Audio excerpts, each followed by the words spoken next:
Segunda parte de esta clase número 2 del curso de la literatura fantástica, de la historia de la literatura fantástica en el país.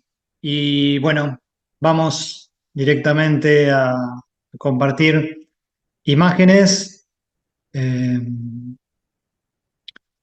bueno, un muy rápido recorrido.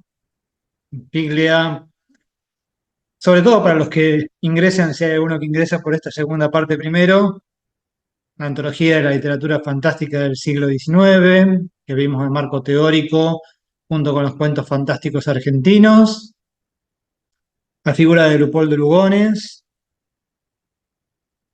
Las Fuerzas Extrañas, como primer libro de cuentos fantásticos de la literatura moderna en la línea fantástica, justamente, el cuento Isur, que analizamos, la transición, ¿no?, hacia Horacio Quiroga, que hicimos en la última parte de la clase, influencias, contexto del modernismo, la biografía de Horacio Quiroga, bueno, la etapa que representa de alguna manera el cuento elegido de la insolación, ¿no?, como para personificar, por ejemplo, de personificación, de humanización de animales que hablan, como en el caso de Isur, el mono, en la insolación los perros, la figura de Jorge Luis Borges, comenzamos en la primera parte, ¿m?, con dos cuentos que me parecen centrales del libro de ficciones de 1944, el cuento Tlön Uqbar Orbis Tertius, que inicia el libro, abre el libro, y el Sur, que es el cuento que cierra el libro. Acá estuvimos analizando, ¿no?, el fantástico, algunos tips que ustedes tienen para pensar y ver el tema del fantástico borgiano, algunas caracterizaciones, algunos rasgos, un análisis, obviamente muy general, pero que me parece que condensa las principales líneas de trabajo y de escritura que tenía Borges en estas tres palabras. La tapa de una de las ediciones de ficciones por Alianza Editorial, que estuvimos trabajando justamente el tema de la mente, ¿no? La mente y el lenguaje como forma de invención de universos imaginarios. En definitiva, de eso se trata Tlön Uqbar Orbis Tertius, más allá de la condensación y bueno, el marco tan fuerte de escritores que cita, más el concepto de apócrifo que también trabajamos, es la maravilla del lenguaje de poder inventar nuevas realidades.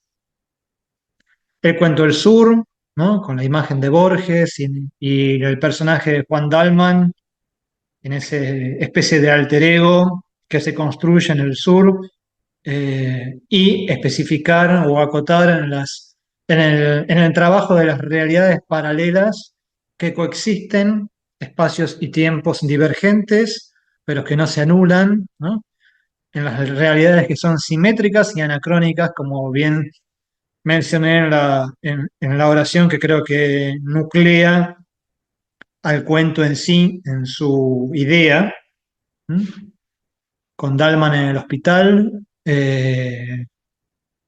producto del accidente que tiene y que está por morir, y después la elección de su destino de muerte en una pulpería del sur, de esa llanura pampeana que sale, elige enfrentar al compadrito con esa daga, con ese cuchillo, sabiendo que se le iba la vida en ese enfrentamiento.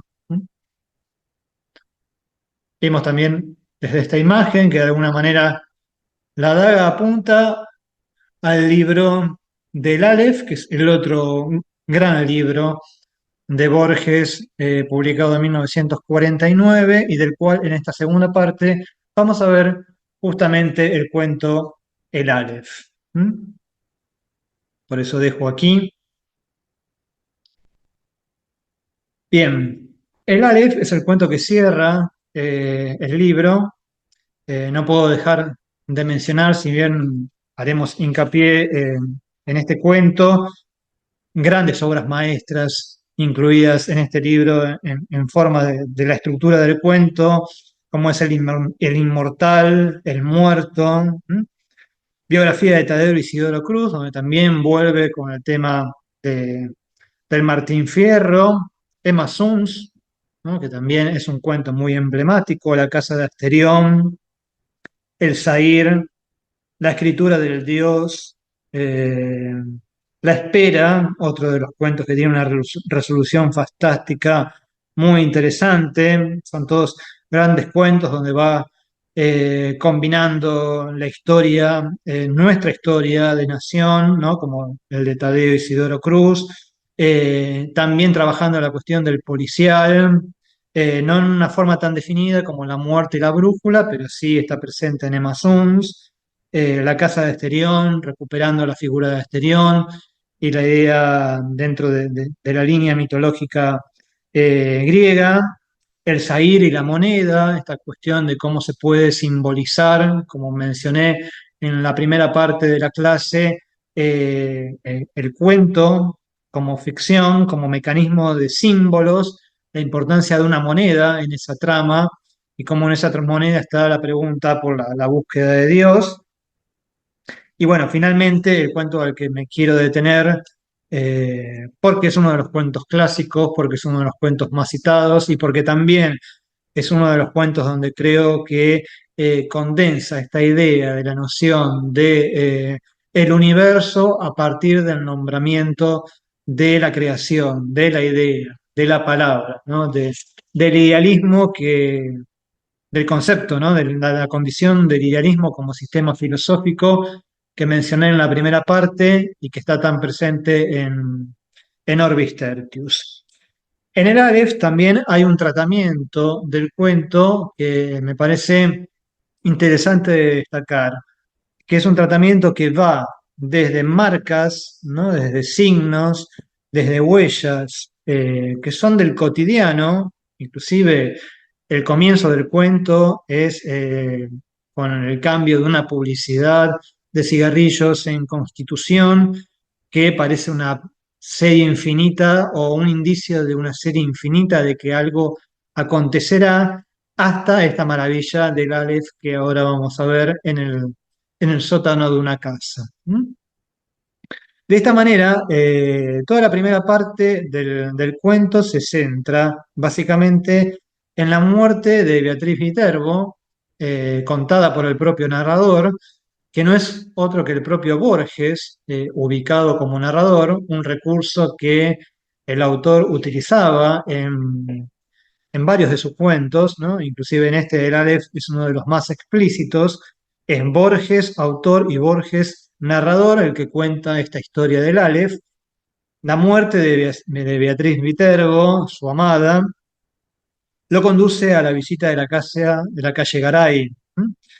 Y en una repetición sistemática que se va produciendo de la visita a esta casa, cada 30 de abril, que es el cumpleaños o la fecha de cumpleaños de Beatriz Viterbo, donde al principio saluda de una forma puramente formal, pero no amistosa, porque nuevamente, para los que lo leyeron o releerán el cuento, eh, el narrador tiene una fuerte enemistad con este personaje que se llama Carlos Argentino Daneri, que es el primo hermano de Beatriz Viterbo.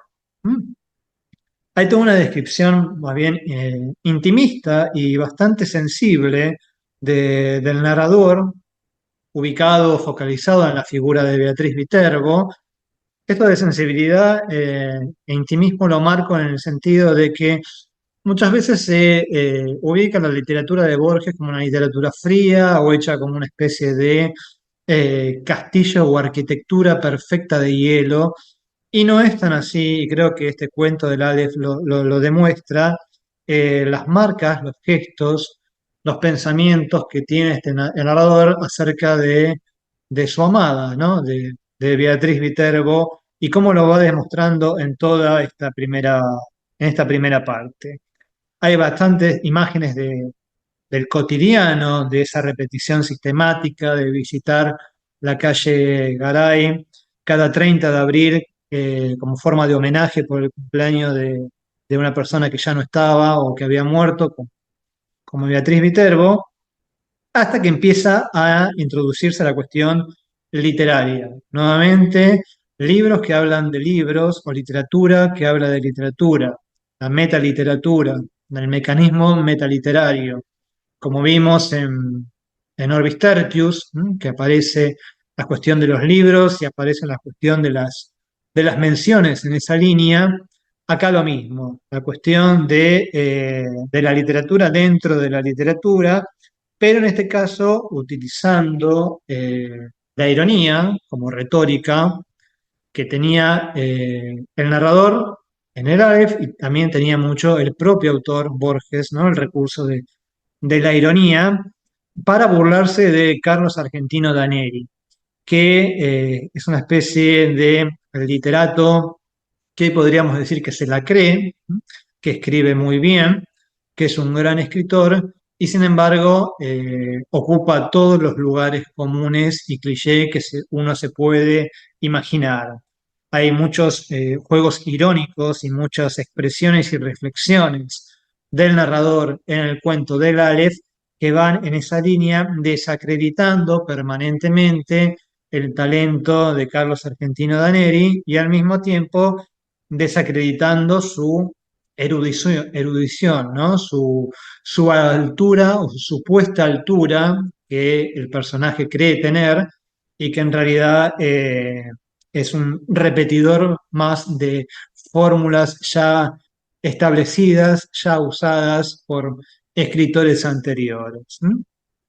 Esa mediocridad que oscila con la actitud de la grandeza es la que va oscilando entre la visión de ser un mediocre que se la cree, por decirlo de manera muy directa, por parte del narrador, y al mismo tiempo la actitud de grandeza que va mostrando el propio Carlos Argentino Daneri de que su producción es la gran obra universal de la literatura.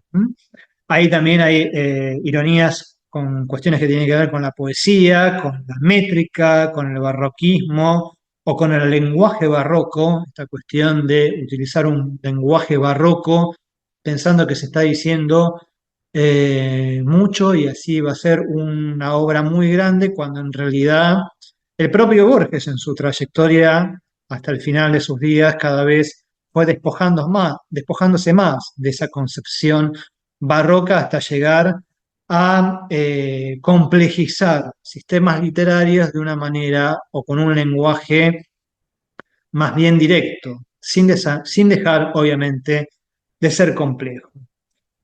En un momento lo llama como un pedantesco fárrago, ¿no? Todo lo que Carlos Argentino Daneri escribe, todos estos lugares comunes en los que cae y en los que Daneri cree que es un genio, hasta que llega un momento en el cual el narrador recibe un llamado de Daneri avisando que la calle Garay iba a ser demolida, se iba a destruir por parte de Zunino y Zungri, ¿no? Zunino y Zungri son en la historia los dueños de una confitería que con la excusa de ampliar el local, ampliar la confitería, la idea era destruir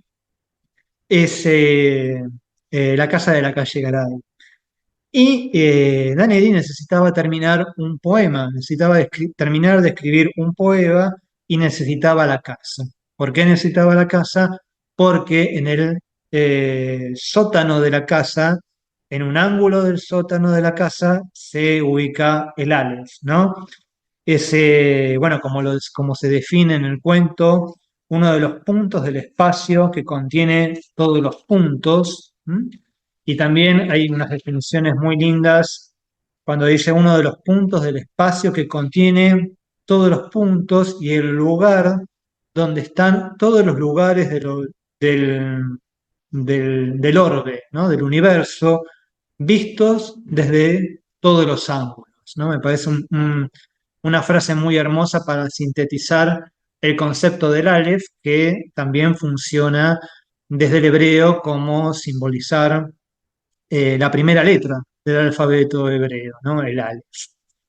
Entonces, a partir de ese llamado desesperado que le hace Daneri, porque iban a destruir la casa de la calle Garay y necesitaba eh, terminar ese poema, es donde Carlos Argentino Daneri le cuenta al narrador que existe el Aleph, existe el Aleph y que ese Aleph él lo había descubierto, ¿no? Carlos Argentino Daneri lo había descubierto cuando era chico y de esa manera era una especie de usina creadora de la cual podía volcar o ir volcando su producción. Al ser amenazada esa casa, también era amenazado ese Alex que estaba ubicado en el sótano. Y aparece entonces de Aleph, que también se define como microcosmos, ¿no? Y también va en línea con los alquimistas y con los cabalistas, eh, pero que aparece sobre todo esta idea de los lugares del universo que pueden ser vistos desde todos los ángulos. Se ha dicho y se sigue diciendo que también este cuento es una anticipación de lo que hoy conocemos por Internet. ¿M? Esta idea de los links y de las pestañas que uno puede ir abriendo, abriendo, abriendo e ir sumergiéndose en diferentes páginas y en diferente información y ver un montón de información desde un artefacto como puede ser una computadora, un celular o una tablet, ¿no? Aquí, ya a fines de la década del 40, Borges lo anticipa desde el concepto del alma. Y en un momento, el narrador interesado por lo que significa ese Aleph, por lo que es, por la curiosidad de ir a verlo, es donde Daneri lo invita a bajar al sótano y descubrir el Aleph. Y es aquí donde yo me centro, porque, bueno, me parece la parte de mayor riqueza literaria y al mismo tiempo de mayor belleza en su narración, cuando dice el narrador, ya en el sótano que está ubicado debajo de la casa de la calle Garay, junto con Argentino Daneri, dice, cerré los ojos, los abrí, entonces vi el Alex. ¿Mm? Arribo ahora, señala el narrador, al inefable centro de mi relato. Empieza aquí mi desesperación de escritor. Todo lenguaje es un alfabeto de símbolos cuyo ejercicio presuponen un pasado que los interlocutores compartes. ¿Cómo transmitir a los otros el infinito Aleph que mi temerosa memoria apenas abarca? ¿No? Acá amplié también para compartirles como si fuera una especie de zoom del, de esta obertura que está en el sótano del, de la casa, ¿m? Que no es otro que la ampliación de la tapa que, que vimos recién de la edición del Aleph de Alianza. ¿M? Pero acá es como una especie de, bueno, de forma de mirar el universo a través de esa obertura. Y acá aparece, cuando dice el problema central es irresoluble, la enumeración, siquiera parcial, de un conjunto infinito. Aparece la tensión entre la percepción de nuestra vista, de todo lo que puede abarcar, y al mismo tiempo de la acotación y de lo finito que es el lenguaje en el sentido de la enumeración.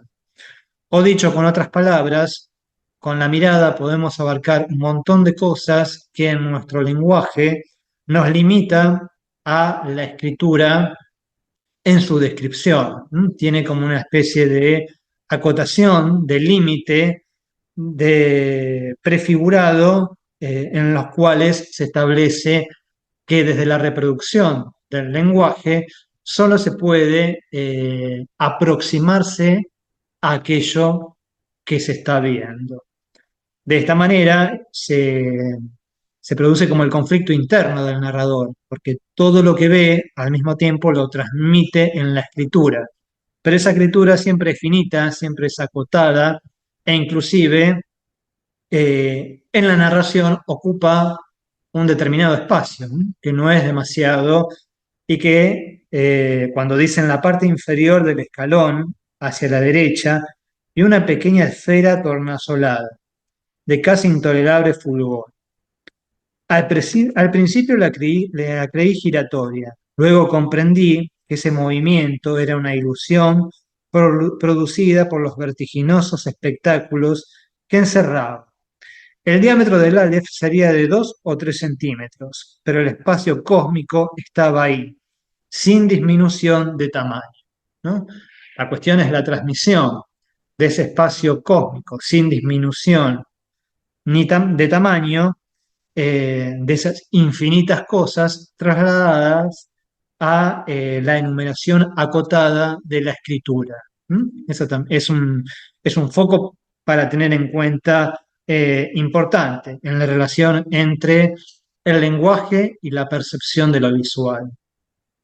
Y aquí se establece una enumeración bueno, es realmente eh, bellísima, una de las enumeraciones más hermosas, me animo a decir, de la literatura en su historia, ¿no? Cuando ve cada cosa, cuando ve el detalle de cada cosa, los espejos, las imágenes de Beatriz Viterbo, ¿m?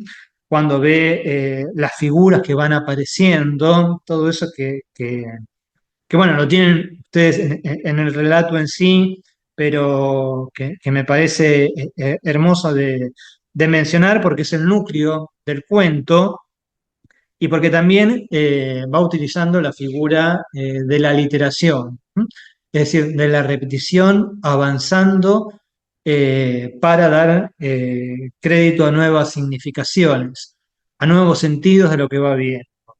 Va repitiendo siempre vi, ¿no? Vi sobrevivientes, vi sombras, bueno, las diferentes enumeraciones, pero en esa repetición se avanza en la descripción de lo que va viendo. Y al final hay una parte que es también muy emocional, ¿no? Cuando dice, viene un cajón del escritorio, cartas obscenas, increíbles, precisas, que Beatriz había dirigido a Carlos Argentino. ¿Mm? Vi el Aleph desde todos los puntos. Vi en el Aleph la tierra y en la tierra otra vez el Aleph y en el Aleph la tierra, ¿no? Esta idea de círculo, eh, no me sale ahora la palabra que va circulando en la repetición de palabras, ¿no? Volviendo una y otra vez. Vi mi cara y mis vísceras, vi tu cara y sentí vértigo y lloré, porque mis ojos habían visto ese objeto secreto y conjetural, cuyo nombre usurpan los hombres, pero que ningún hombre ha mirado, el inconcebible universo. ¿Mm? Sentí infinita veneración, infinita lástima. ¿Mm? Y ahí es donde lo interpela Carlos Argentino Daneri, lo interpela en el sentido de que no se le había parecido deslumbrante lo que había visto. ¿Lo viste todo bien en colores? Le dice. Y en ese instante concebí mi venganza, ¿no? Y también hay una marca ahí del orden biográfico en Borges, porque bueno, para esa época ya estaba perdiendo la visión y bueno, cuenta él mismo que uno de los últimos colores que pudo llegar a percibir fue el amarillo, pero en esa especie de clave, ¿no? En el cual la pregunta que le hace, eh, la pregunta ofensiva, de algún modo, que le hace Carlos Argentino Daneri, está implícita también la- las marcas biográficas del propio escritor.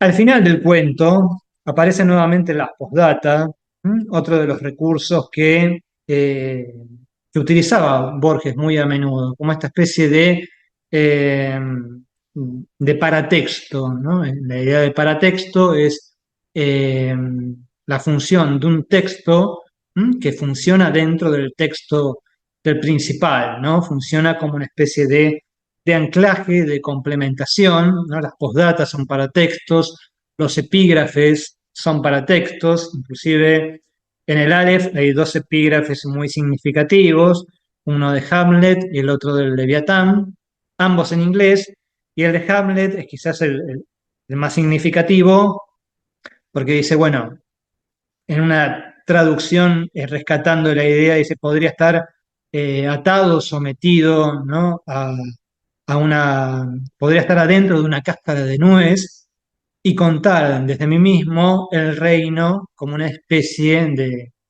o como un espacio infinito. ¿M?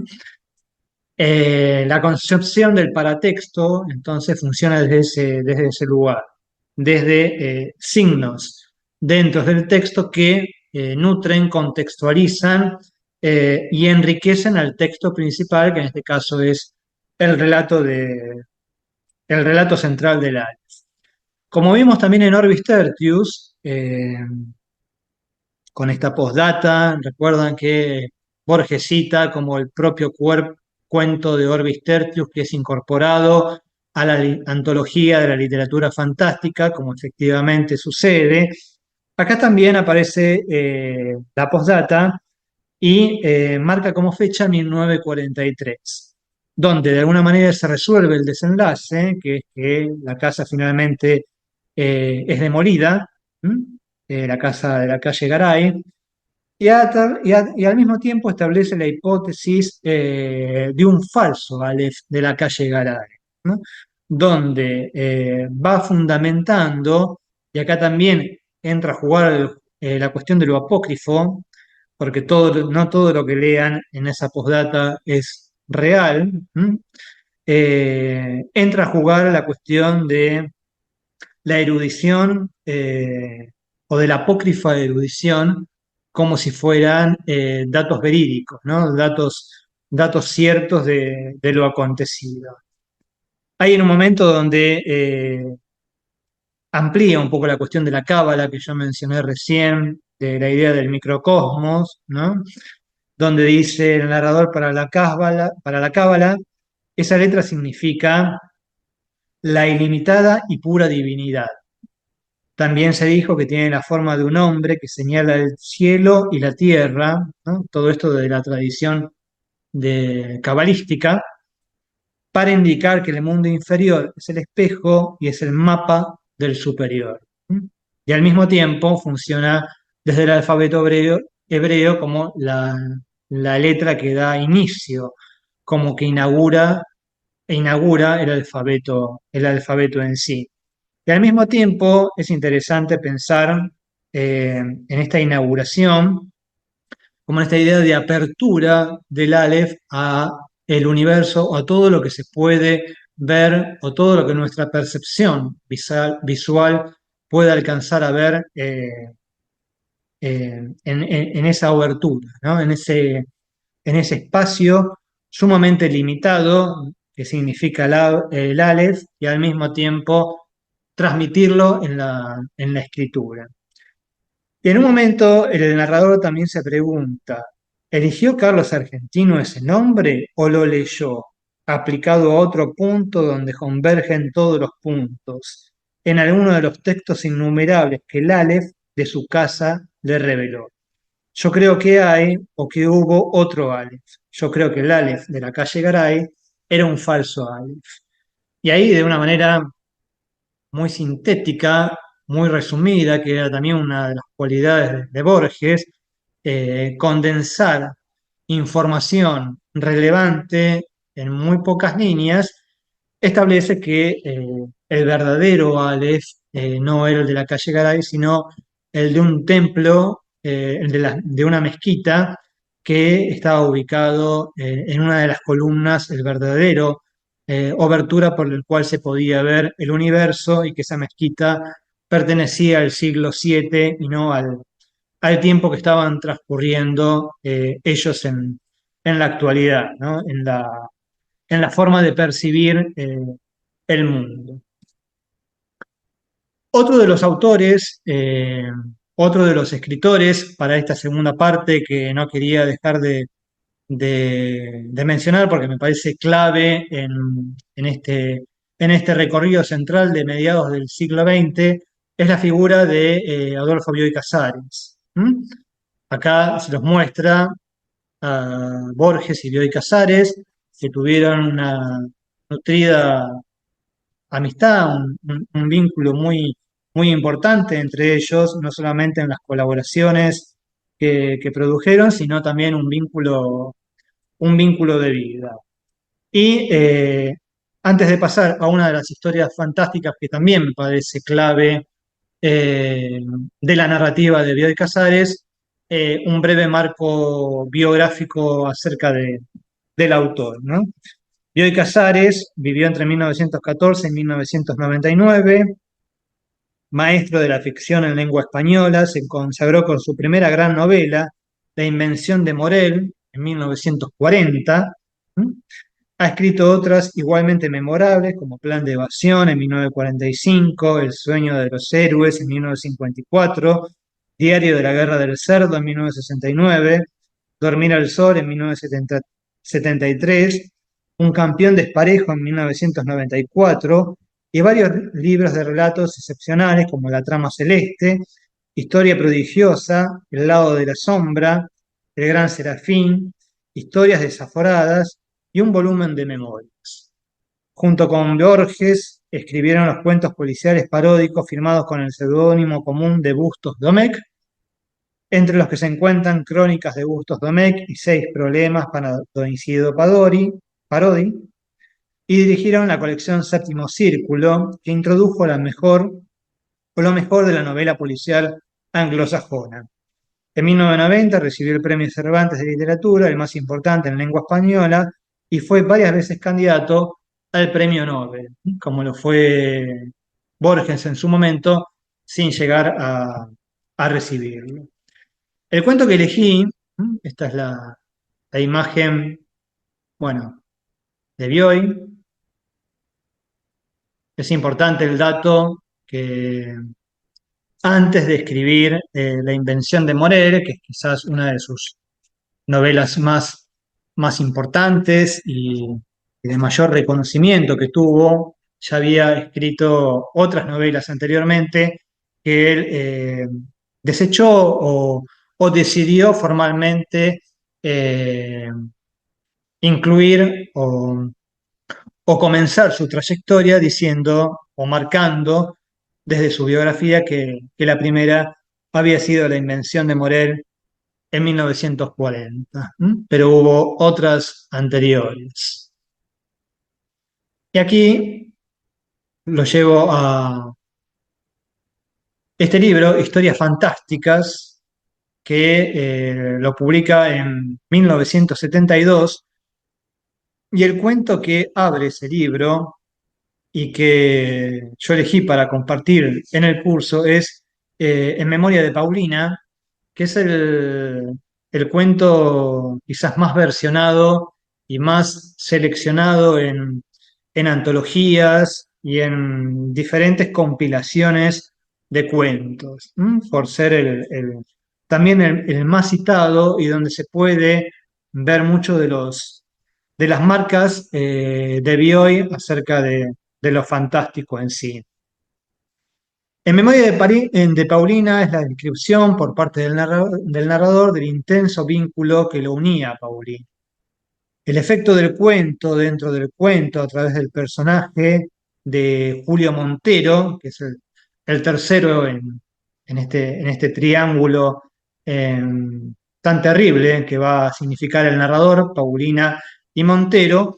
Julio Montero también es un literato y también tiene una obra inédita y también el narrador se puede emparentar o se puede acercar bastante con la identificación de la figura de Bioy Casares, lo desdeña permanentemente, ¿no?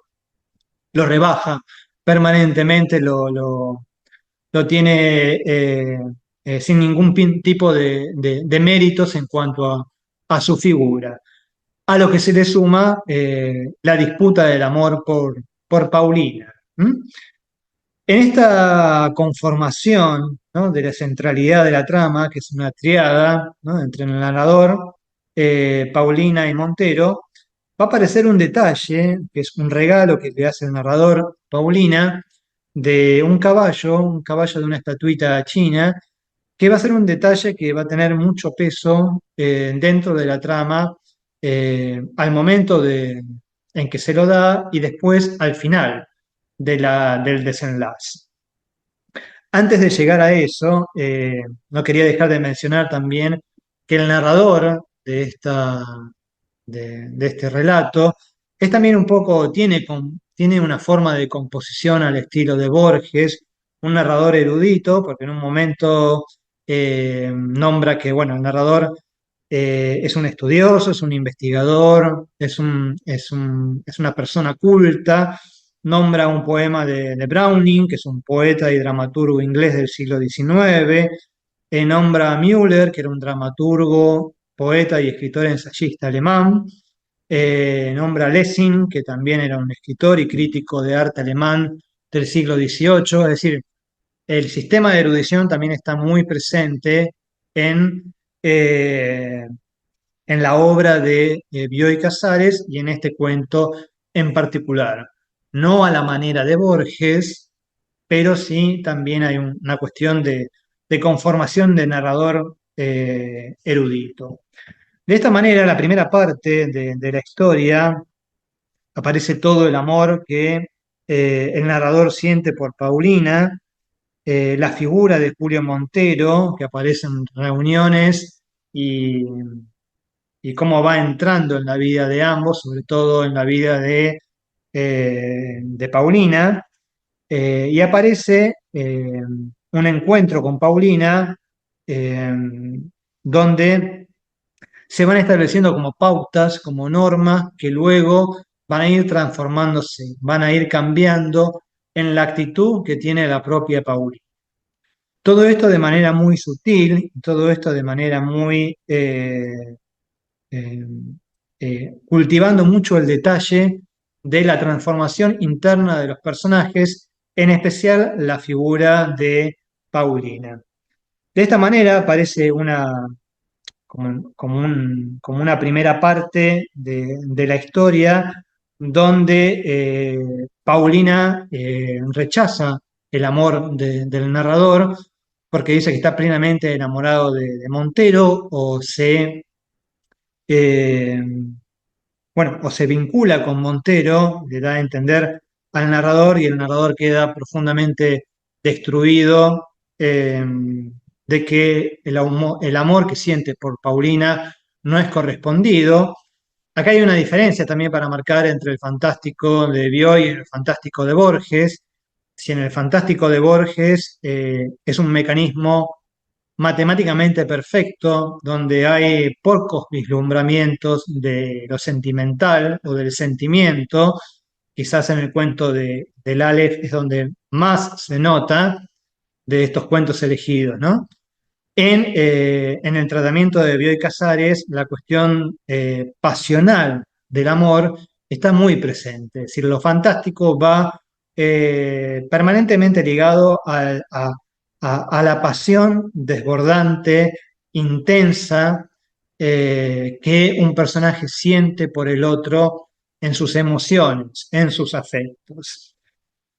Cuando el narrador se entera de que el amor no es correspondido, queda destruido y decide aceptar un viaje a Inglaterra por una beca, ¿m?, que había ganado, que había sido obtenida, y en ese viaje intenta olvidarse de Paulina, ¿m?, porque, bueno, piensa que es lo mejor y piensa que de esa manera iba a ser como una historia solucionada. Dice en un momento el narrador, siempre te querré, de algún modo siempre te querré más que a nadie. Al otro día a la mañana me embarqué, escribí y estudié mucho. Quería olvidar a Paulina. Y ahí aparece el viaje a Inglaterra que dura 2 años, aunque en el cuento está como condensado en un párrafo. Y luego el narrador decide volver de Europa a Buenos Aires y ahí aparece como si fuera la segunda parte de esta dimensión de lo fantástico. En el regreso a Buenos Aires se reencuentra con Paulina y al manifestarle nuevamente que la quiere y que no puede olvidarse de ella, empieza a notar conductas extrañas, conductas que cada vez le van cerrando menos, ¿no?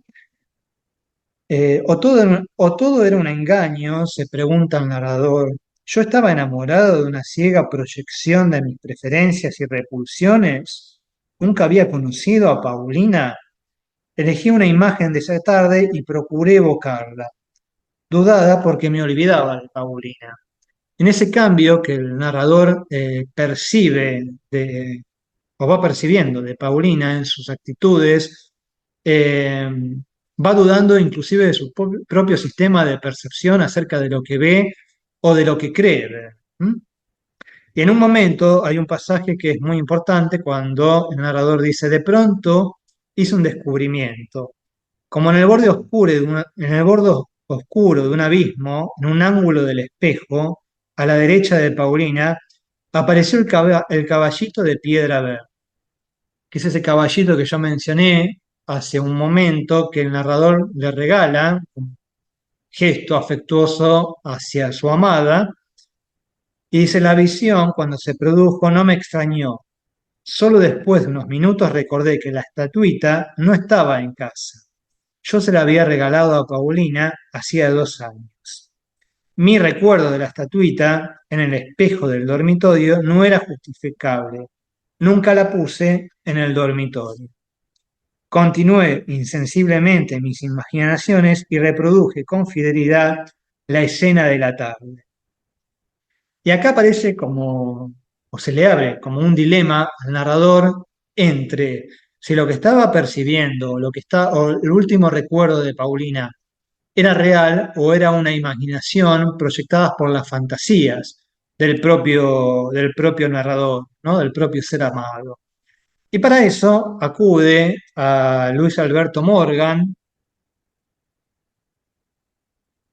que es un personaje secundario en la trama, pero que tiene una determinación importante hacia el final, porque Morgan es el que le avisa que Montero estaba preso.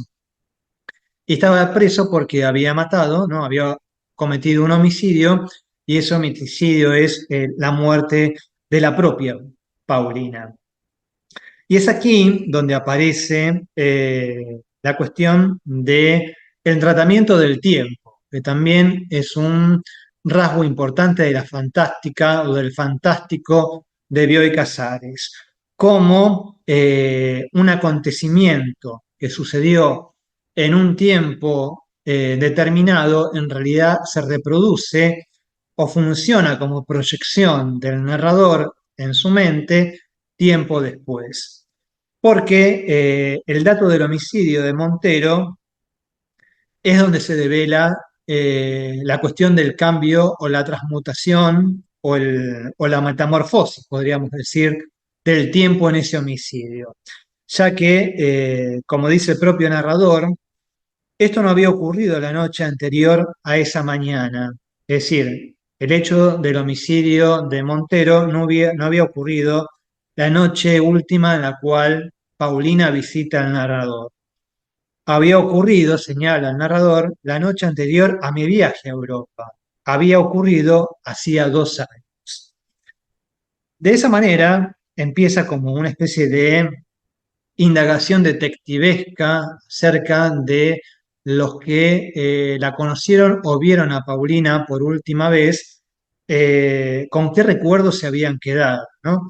De esa manera cita, bueno, a Luis Alberto Morgan para ver qué había, para que le develara qué había ocurrido, qué estaba pasando en realidad, al propio portero, ¿m? Cuando le dice, ¿sabe que murió la señorita Paulina? Y le dice el portero, ¿cómo no voy a saberlo? Todos los días hablaron del asesinato y yo acabé declarando en la policía.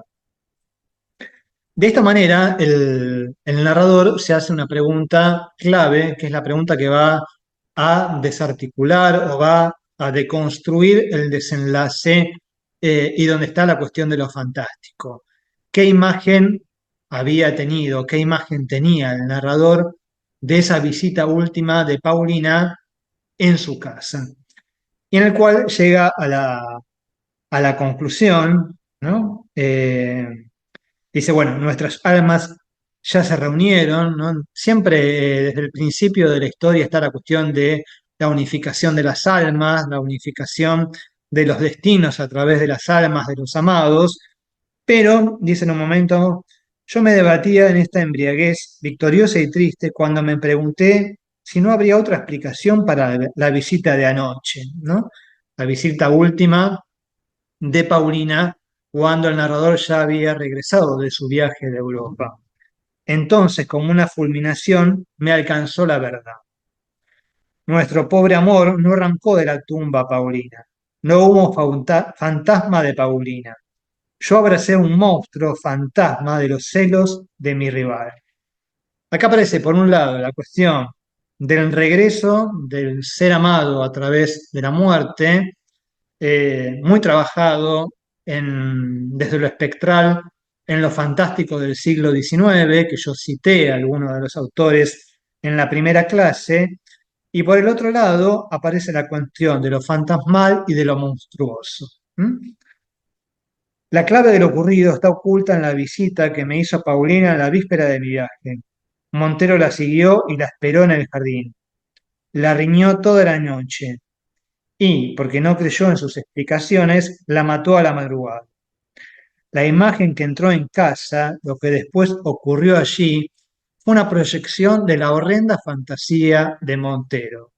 Aquí opera puramente lo fantástico, es decir, lo que ve el narrador la noche inmediata a la que llega del viaje de Europa es la proyección imaginaria de Montero acerca de Paulina, no de la Paulina real. No lo descubrí entonces, porque estaba tan conmovido y tan feliz que solo tenía voluntad para obedecer a Paulina. Lo descubre a través de los indicios que va reconstruyendo el narrador y que va rearmando como rompecabezas. La lluvia es uno de los indicios, pero sobre todo la estatuita, ¿no? Ese caballito que el narrador le había regalado a Paulina al principio de la historia. Un solo día la tuve en casa, ¿no? Refiriéndose a la estatuita, a este caballo chino. El día del recibo. Para Montero quedó como un símbolo del lugar. Por eso apareció anoche. Por eso aparece en ese espejo que conjuga las imágenes que Montero puede proyectar de la relación del narrador con Paulina y lo que puede reconstruir para establecer esa falsa imagen en el narrador. No me reconocí en el espejo porque Montero no me imaginó claramente. Esta también es una oración clave del cuento, porque la identidad en el fantástico de Bioy Casares muchas veces, y este es un ejemplo cabal, se reconstruye a través de la percepción o lo que puede crear la mente del otro. Es el otro el que reconstruye la identidad del narrador o de la subjetividad de una identidad desdoblada. Tampoco imaginó con precisión el dormitorio, ni siquiera conoció a Paulina. La imagen proyectada por Montero se condujo de un modo que no es propio de Paulina. Además, hablaba como él. Y aquí también muestra desde el fantástico y la proyección la idea, bueno, de la obsesión, de los celos de Montero hacia la mujer como un objeto de deseo y en la cual, al no poder concretarlo, decide establecer el acto de homicidio. Pero tampoco es un amor correspondido o es un amor que era para el propio narrador. En la reflexión final del cuento, dicen, la convicción de que Paulina no volvió, es la convicción de que Paulina no volvió porque estuviera desengañada de su amor. Es la convicción de que nunca fui su amor.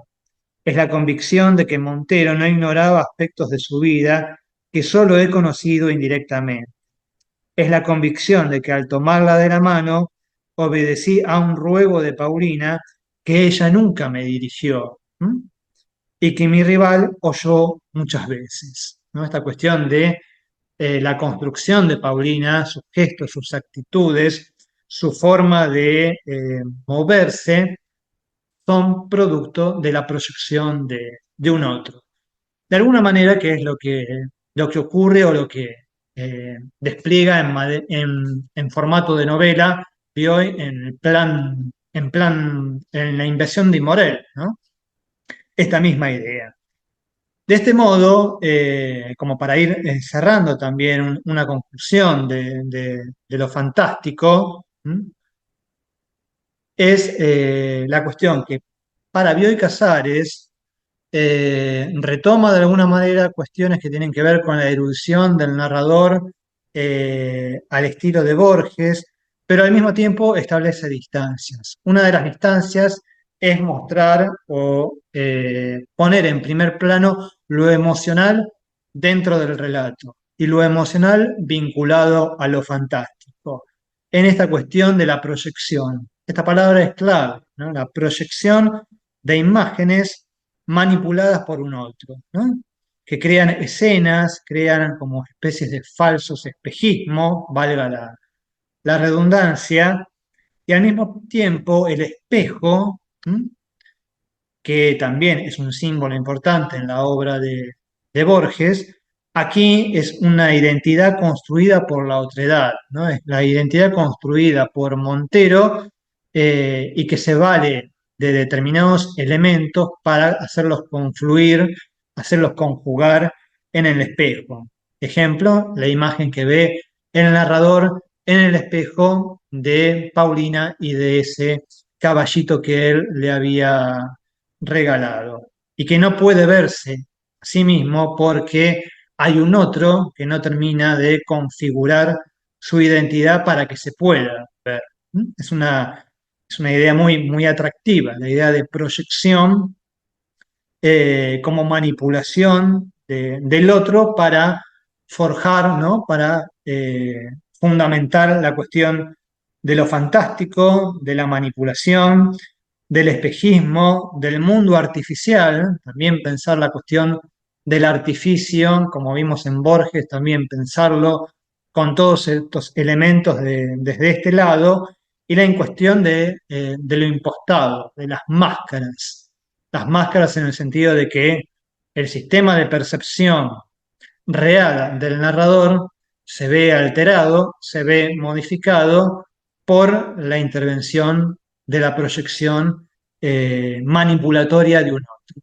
Y ahí juega, ahí entra a moverse, a desplazarse la idea de lo fantástico. Al menos la idea de lo fantástico en la idea, en la cuestión de Bioy Casares.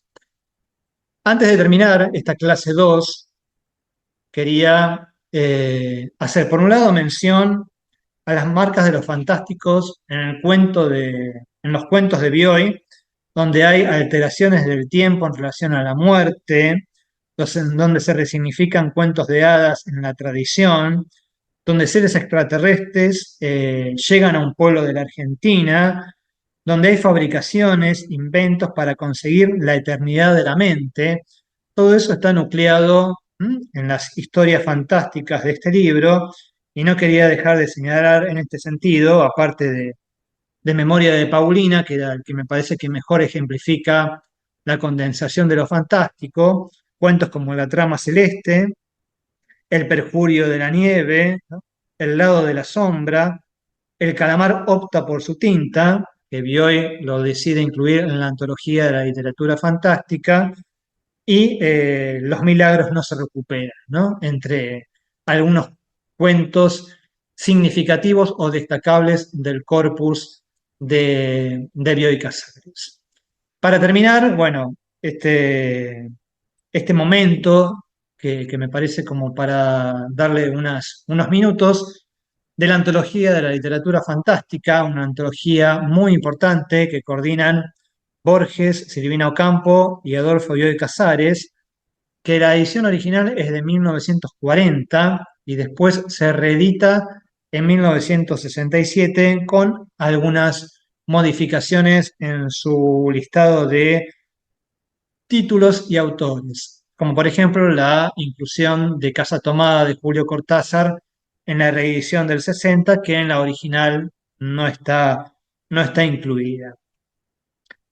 Hay una enumeración que Bioy establece en el prólogo a la antología de la literatura fantástica que me parece interesante como para pensar en esta trayectoria que hemos visto de material hasta ahora. En un momento dice Bioy Casares, los cuentos fantásticos pueden clasificarse también por la explicación. Y acá establece tres puntos y dejo abierto también para que lo piensen ustedes los cuentos que hemos visto hasta ahora, dentro de qué línea irían. La primera, señala Bioy, los que se explican por la agencia de un ser o de un hecho sobrenatural. La segunda, los que tienen explicación fantástica, pero no sobrenatural, científica, entre comillas, no me parece el epíteto conveniente para estas invenciones rigurosas, verosímiles a fuerzas de sintaxis. Y la tercera, los que se explican por la intervención de un ser o de un hecho sobrenatural, pero insinúan también la posibilidad de una explicación natural. Los que admiten una explicación o una explicativa alucinación, ¿no? Una explicativa de alucinación. Esta posibilidad de explicaciones naturales puede ser un acierto, una complejidad mayor, generalmente es una debilidad, una escapatoria del autor, que no ha sabido proponer con verosimilitud lo fantástico, ¿no? También hace ahí como un desdén de esta tercera alternativa, pero que no deja de incluirla en sí. Otra de las tapas, quizás la más emblemática o la más reconocida, es esta, la antología de la literatura fantástica de Editorial Sudamericana, que bueno, al final del prólogo, Bioy Casares cuenta que una noche de 1937 hablábamos de literatura fantástica, discutíamos los cuentos que nos parecían mejores, y ahí fue donde se originó la composición del